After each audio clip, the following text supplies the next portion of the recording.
7 समुद्रों की गहराइयों में, जहां सूरज की किरणें मुश्किल से पहुंच पाती थी, एक चमकदार मूंगा महल बसता था। ये महल समुद्र के तल में एक रत्न की तरह चमकता था, जिसके चारों ओर रंग बिरंगे मूंगे, समुद्री पौधे और छोटे छोटे चमकदार जीव तैरते थे। इस महल में रहती थी 7 जलपरी बहनें, अनन्या, माया, तारा, सागरिका, नीलम, काव्या और सबसे छोटी रानी। ये बहनें अपनी सुंदरता, जादुई शक्तियों और अटूट बहनापे के लिए समुद्र के सभी जीवों में मशहूर थी। उनकी पूंछें अलग अलग रंगों की थी, जो उनके व्यक्तित्व को दर्शाती थी। अनन्या की सुनहरी पूंछ बुद्धिमानी और शांति की प्रतीक थी। माया की हरी पूंछ प्रकृति और जादू से जुड़ी थी। तारा की नीली पूंछ शांति और गहराई को दर्शाती थी। सागरिका की लाल पूंछ साहस और जोश से भरी थी। नीलम की बैंगनी पूंछ रहस्य और चपलता को व्यक्त करती थी। काव्या की गुलाबी पूंछ प्रेम और कला की प्रतीक थी। और रानी की चांदी जैसी पूंछ उसकी जिज्ञासा और साहस को दर्शाती थी। रानी सबसे छोटी होने के बावजूद सबसे जिज्ञासु और साहसी थी। वो हमेशा समुद्र की गहराइयों में छिपे रहस्यों को खोजने की इच्छा रखती थी। उसका मन कभी स्थिर नहीं रहता था। वो मूंगा बगीचों में घूमती, समुद्री जीवों से बातें करती और उन कहानियों को सुनने में खो जाती जो समुद्र के प्राचीन रहस्यों से भरी होती थी। एक दिन जब वो अपने पसंदीदा मूंगा बगीचे में तितलियों जैसे समुद्री जीवों के साथ खेल रही थी, उसकी नजर एक प्राचीन मूंगा पत्थर पर पड़ी। पत्थर पर एक विचित्र नक्काशी थी, एक त्रिशूल का प्रतीक, जिसके चारों ओर रहस्यमयी रेखाएं और प्रतीक उकेरे गए थे। रानी की आंखें उत्साह से चमक उठीं। उसने तुरंत अपनी पूंछ को एक झटके से हिलाया और अपनी बहनों को बुलाया। देखो, मैंने क्या पाया, रानी ने चिल्लाकर कहा। उसकी चांदी जैसी पूंछ उत्तेजना में चमक रही थी। उसकी आवाज समुद्र की गहराइयों में गूंजी और जल्द ही सभी बहनें उसके पास इकट्ठा हो गई। अनन्या, जो सबसे बड़ी और समझदार थी, ने नक्काशी को ध्यान से देखा। उसकी सुनहरी पूंछ धीरे धीरे लहरा रही थी, जैसे वो गहरे विचार में डूबी हो। ये सामान्य नहीं है, उसने गंभीर स्वर में कहा। यह त्रिशूल का प्रतीक प्राचीन समुद्री देवता त्रिअंबक का है। कहते हैं उनका त्रिशूल समुद्र के सबसे गहरे और सबसे खतरनाक हिस्से अंध महासागर में छिपा है। अंध महासागर? माया ने भौहें चढ़ाते हुए पूछा। उसकी हरी पूंछ संदेह में हिल रही थी। वो जगह तो शापित मानी जाती है, वहां कोई नहीं जाता। कहते हैं वहां अंधेरा इतना घना है कि वहां की गहराइयां आत्माओं को भी निगल लेती है। लेकिन अगर ये त्रिशूल इतना महत्वपूर्ण है तो हमें इसे ढूंढना चाहिए, रानी ने जोश में कहा। उसकी आंखों में एक चमक थी, जैसे वो पहले से ही उस रहस्यमयी यात्रा की कल्पना कर रही हो। क्या पता ये समुद्र के किसी बड़े रहस्य को खोल दे। तारा, जो हमेशा सावधान और विचारशील रहती थी, ने अपनी नीली पूंछ को धीरे से हिलाया। रानी, ये खतरनाक हो सकता है। हमें अपने पिता समुद्र राजा नीलवर्ण से पूछना चाहिए, वो हमें सही मार्गदर्शन देंगे। लेकिन रानी का मन नहीं माना। पिताजी हमें कभी नहीं जाने देंगे। वो हमेशा कहते हैं कि हमारी सुरक्षा सबसे जरूरी है। लेकिन अगर हम सातों बहनें साथ जाएं तो क्या डर? हम एक दूसरे की ताकत है। सागरिका, जो साहस और उत्साह से भरी थी, ने रानी का साथ दिया। उसकी लाल पूंछ तेजी से लहराई। मैं रानी के साथ हूं। ये एक रोमांच है। हम जलप्रिया हैं। समुद्र हमारा घर है। हमें डरने की जरूरत नहीं। काव्या और नीलम ने भी हामी भरी, हालांकि थोड़ा हिचकिचाते हुए। काव्या की गुलाबी पूंछ धीरे धीरे हिल रही थी, जैसे वो अपने दिल की मधुरता और साहस के बीच संतुलन बना रही हो। नीलम, जो हमेशा रहस्यमयी और चंचल थी, ने अपनी बैंगनी पूंछ को एक चक्कर में घुमाया और मुस्कुराई। शायद ये मजेदार होगा, उसने कहा। अनन्या ने गहरी सांस ली। उसकी सुनहरी पूंछ शांत थी, लेकिन उसकी आंखों में चिंता और दृढ़ता का मिश्रण था। ठीक है, उसने कहा, लेकिन हमें बहुत सावधान रहना होगा। अंध महासागर कोई साधारण जगह नहीं है। वहां की गहराइयां अनजाने खतरों से भरी हैं। और इस तरह सातों जलपरी बहनें अपने मूंगा महल को छोड़कर अंध महासागर की ओर निकल पड़ी। अनन्या ने महल के प्राचीन पुस्तकालय से एक पुराना नक्शा चुराया था, जो मूंगा पत्थरों और समुद्री खरपतवार से बना था। नक्शा फटा हुआ और धुंधला था, लेकिन उसमें त्रिशूल का स्थान अंध महासागर के केंद्र में दर्शाया गया था। बहनें एक दूसरे का हाथ थामे अपनी पूंछों को लयबद्ध तरीके से हिलाते हुए समुद्र की गहराइयों में आगे बढ़ी। उनका पहला पड़ाव था चमकता खाई, एक ऐसी जगह जहां समुद्र की गहराइयों में चमकदार समुद्री जीव रहते थे। खाई की दीवारें नीले, हरे और सुनहरे रंगों से जगमगा रही थी, जैसे कोई जादुई दुनिया हो। छोटे छोटे जीव जो तारों की तरह चमकते थे, हवा में तैरते हुए नजर आ रहे थे। बहनें इस सुंदरता से मंत्रमुग्ध थी, लेकिन उनका आश्चर्य तब टूटा जब एक विशालकाय जेलीफिश जैसा प्राणी उनके सामने प्रकट हुआ।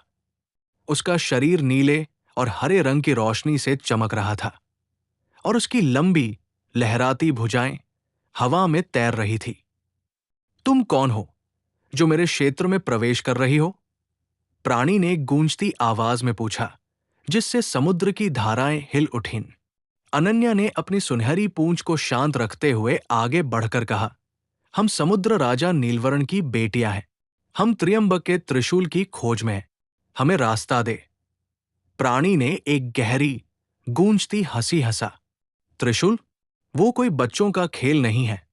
अगर तुम्हें मुझसे गुजरना है तो मेरे लिए एक गीत गाओ जो मेरे दिल को छू ले। रानी ने अपनी बहनों की ओर देखा। काव्या, जिसकी आवाज समुद्र की लहरों जैसी मधुर थी, आगे आई। उसने अपनी गुलाबी पूंछ को धीरे से हिलाया और गाना शुरू किया। उसका गीत समुद्र की गहराइयों, लहरों की कहानियों और मूंगा बगीचों की सुंदरता से भरा था। उसकी आवाज इतनी मधुर थी कि चमकता खाई के सारे जीव रुककर सुनने लगे। प्राणी की आंखें नम हो गई और उसने अपनी भुजाओं को नीचे किया। तुम्हारी आवाज में जादू है, उसने कहा। जाओ, लेकिन सावधान रहना। अंध महासागर में सिर्फ मैं ही नहीं, और भी खतरे हैं। काव्या ने अपनी बहनों की ओर मुस्कुराकर देखा और वे आगे बढ़ी। चमकता खाई की रोशनी धीरे धीरे पीछे छूट गई और समुद्र का अंधेरा गहराने लगा। चमकता खाई पार करने के बाद बहनें भंवरों के जाल में पहुंची। ये एक ऐसी जगह थी जहां समुद्र की धाराएं उलझकर खतरनाक भंवर बना रही थी। प्रत्येक भंवर एक भयानक चक्र की तरह घूम रहा था, जो किसी को भी अपनी गहराइयों में खींच सकता था। एक गलत कदम और वे हमेशा के लिए खो सकती थी। सागरिका, जो तैराकी में सबसे तेज थी, ने अपनी लाल पूंछ को एक जोरदार झटके के साथ हिलाया। मैं रास्ता ढूंढूंगी, मेरे पीछे आओ, उसने आत्मविश्वास से कहा। वो भंवरों के बीच से तेजी से तैरने लगी, उनकी गति और दिशा को समझते हुए। उसकी पूंछ समुद्र की धाराओं को चीरती हुई आगे बढ़ रही थी। अनन्या ने नक्शे को ध्यान से देखा और सागरिका को निर्देश दिए, जबकि बाकी बहनें उसका पीछा करती रहीं। कई बार ऐसा लगा कि वे भंवर में फंस जाएंगी। एक बार तो माया की हरी पूंछ एक भंवर के किनारे पर उलझ गई, लेकिन नीलम ने अपनी चपलता से उसे खींच लिया। ये आसान नहीं था, नीलम ने हांफते हुए कहा। उसकी बैंगनी पूंछ थकान से हिल रही थी। लेकिन हमने कर दिखाया। अनन्या ने सागरिका के कंधे पर हाथ रखा। तुमने हमें बचा लिया, सागरिका। अब हमें और सावधान रहना होगा। भंवरों के जाल को पार करने के बाद बहनें एक अंधेरी गुफा के सामने पहुंची। यह समुद्री डायन मरकुला का निवास था, जो अपनी जादुई शक्तियों और चालाकी के लिए कुख्यात थी। गुफा का प्रवेश द्वार काले मूंगों और समुद्री खरपतवार से ढका था, और उसमें से एक ठंडी भयावह हवा निकल रही थी। नक्शे के अनुसार त्रिशूल का रास्ता इसी गुफा से होकर जाता था। हमें अंदर जाना होगा, रानी ने कहा। उसकी चांदी जैसी पूंछ में एक हल्की कांप थी, लेकिन उसकी आंखों में दृढ़ता थी। गुफा के अंदर मरकुला ने उन्हें घेर लिया। उसकी आंखें सांप जैसी थी और उसकी पूंछ काले स्याही जैसे बादल छोड़ रही थी, जिससे गुफा और भी अंधेरी लग रही थी। क्या चाहती हो, छोटी जलप्रियो? उसने व्यंग्य भरी आवाज में पूछा। हमें त्रियंबक का त्रिशूल चाहिए, अनन्या ने दृढ़ता से कहा। हमें रास्ता दिखाओ, मरकुला ने एक ठहाका लगाया। रास्ता? वो इतना आसान नहीं। अगर तुम्हें त्रिशूल चाहिए तो मेरे लिए समुद्र का सबसे कीमती मोती लाओ, चंद्रमोती। बहनें जानती थी कि चंद्रमोती एक दुर्लभ रत्न था, जो केवल पूर्णिमा की रात में चमकता था। सौभाग्य से उस दिन पूर्णिमा थी, लेकिन समय कम था। तारा, जो समुद्र की धाराओं और चांद की रोशनी को समझती थी, ने नेतृत्व किया। उसने अपनी नीली पूंछ को शांत रखते हुए कहा, मुझे पता है कि चंद्रमोती कहाँ है। मेरे साथ आओ। तारा ने अपनी बहनों को एक गहरे गड्ढे की ओर ले गई, जहां चंद्रमोती छिपा था। गड्ढा इतना गहरा था कि उसमें अंधेरा छाया हुआ था, लेकिन पूर्णिमा की रोशनी ने उसमें एक हल्की चमक पैदा की थी। जैसे ही वे गड्ढे के पास पहुंची, एक विशालकाय समुद्री सांप उनके सामने प्रकट हुआ। उसका शरीर काले और हरे रंग का था, और उसकी आंखें आग की तरह चमक रही थी। वो चंद्रमोती का रक्षक था। ये मेरा खजाना है, सांप ने फुफकारते हुए कहा, उसकी पूंछ समुद्र के तल को हिलाती हुई। रानी ने हिम्मत जुटाई और आगे बढ़कर कहा, हमें केवल एक मोती चाहिए। हम इसे लेकर चले जाएंगे और तुम्हें कोई नुकसान नहीं पहुंचाएंगे। सांप ने उन पर हमला किया। उसकी पूंछ तेजी से लहराई, लेकिन माया ने अपनी जादुई शक्ति से समुद्र की धाराओं को नियंत्रित किया और सांप को उलझा दिया। उसकी हरी पूंछ चमक रही थी, जैसे वो समुद्र की शक्ति को अपने भीतर समेट रही हो। इस बीच नीलम ने अपनी चपलता का उपयोग किया और तेजी से गड्ढे में उतरकर चंद्रमोती उठा लिया। हमें मिल गया, नीलम ने चिल्लाया। उसकी बैंगनी पूंछ विजय की चमक से भरी थी। वे तेजी से गुफा की ओर लौटीं और मरकुला को मोती सौंप दिया। डायन ने चंद्रमोती को अपने हाथों में लिया और उसकी चमक में खो गई। तुम में हिम्मत है, उसने मुस्कुराते हुए कहा। जाओ, त्रिशूल तुम्हारा इंतजार कर रहा है। मरकुला की गुफा से निकलने के बाद बहनें अंध महासागर में पहुंची। वहां का अंधेरा इतना घना था कि उनकी पूंछों की चमक भी धुंधली पड़ रही थी। ठंडी धाराएं उनके शरीर को छू रही थी और एक अजीब सा सन्नाटा चारों ओर फैला था। नक्शे के अनुसार त्रिशूल एक प्राचीन मंदिर में था, जो समुद्र के सबसे गहरे हिस्से में स्थित था। जैसे ही वे मंदिर के पास पहुंची, एक विशालकाय छाया ने उन्हें घेर लिया। यह था समुद्री राक्षस क्रैकन, जिसे त्रियंबक ने त्रिशूल का रक्षक बनाया था। उसका शरीर इतना विशाल था कि वो समुद्र के तल को ढक रहा था, और उसकी आंखें लाल रंग से चमक रही थी। तुम्हें त्रिशूल नहीं मिलेगा, क्रैकन ने गर्जना की। उसकी आवाज से समुद्र हिल उठा, लेकिन बहनों ने हार नहीं मानी। अनन्या ने अपनी बुद्धिमानी से एक योजना बनाई। हमें एक साथ काम करना होगा, उसने कहा। माया ने अपनी जादुई शक्ति से समुद्र की धाराओं को क्रैकन के खिलाफ मोड़ा। तारा ने अपनी शांति से बहनों को एकजुट रखा। सागरिका ने अपनी गति से क्रैकन को चकमा दिया। नीलम ने अपनी चपलता से क्रैकन की भुजाओं को उलझाया। काव्या ने अपनी मधुर आवाज से क्रैकन का ध्यान भटकाया, और रानी ने अपनी हिम्मत से उसका सामना किया।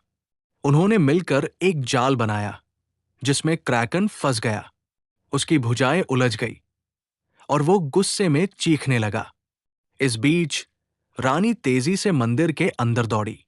मंदिर के केंद्र में एक चमकदार मंच पर त्रिशूल रखा था, जो सुनहरे और नीले रंग से चमक रहा था।